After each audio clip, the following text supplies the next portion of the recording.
line of First Alert Weather Day update.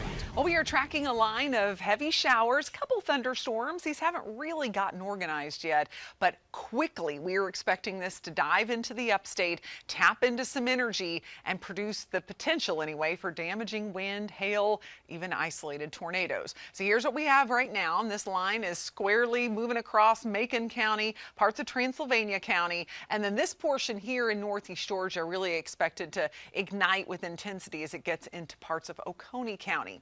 Now, big stuff going on. In fact, first pitch just happened in the Clemson Regional.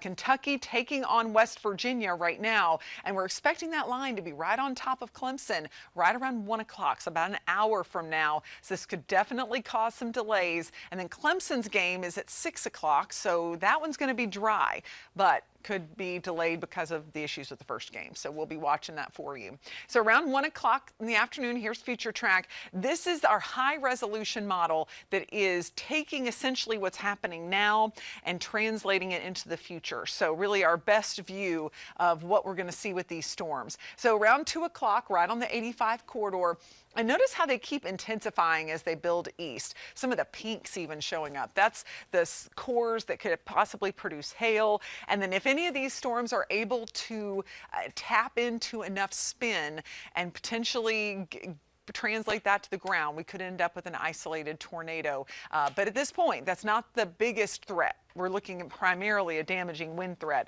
along the line. The good news for our area is that threat is going to be greatest south of us. But as the line intensifies toward Greenwood, Lawrence, we're really going to have to monitor those storms. Then by about 4 to 5 o'clock, all of that moves out, and we should be in good shape by 5, 6, 7 o'clock as the majority of those storms are out of here. Now, when it comes to lightning, I do think we're going to have a good bit of it. On the scale, though, it's going to be on the lower intensity, so scattered lightning strikes. But you can see it's really not discriminating. We're going to have a good bit of lightning anywhere from Clemson over towards Spartanburg, potentially around Greenville. So a good reason to keep the kids away from the pool this afternoon, not only from the line of storms that could have that very strong wind, but also the lightning factor. But good news is it's not going to be all afternoon. If they want to head to swim team practice maybe around 4 or 5 o'clock, most likely you're going to be in good shape as a lot of the lightning is out of here and the rain should be pretty much done as well. So this morning we've seen an adjustment in our severe risk. In fact, we've seen it increased, but it's for those areas I mentioned a minute ago. Lawrence, Union, Newberry, Greenwood. These are the areas that will be most vulnerable to damaging straight line wind, but especially a quick spin up tornado. And that extends up toward the Charlotte area. In case you've got family up there, it might be good just to give them a call, give them a heads up in case they don't follow the weather as regularly. And then, of course, Columbia, too, will be watching for those stronger storms. Now, most of our area is in a level 2 risk, which is still a significant deal. We've got the potential for scattered severe storms and even an isolated tornado there. So take-home message, we're going to watch for everybody. But the greatest threat for tornadoes will be in our eastern sections, including Spartanburg, Union, Gaffney, Lawrence, areas in Newberry County, parts of Abbeville, and Greenwood counties.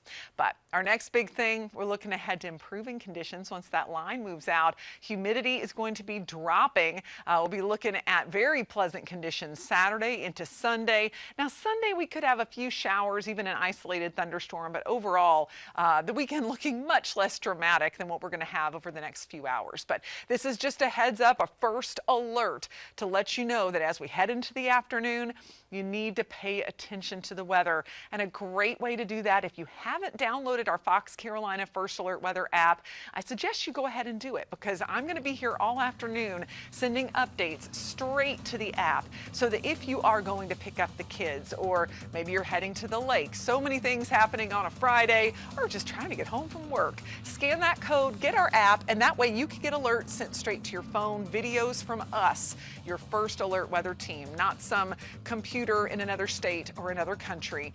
It is from us. We are a local weather app, and we're here to keep you safe.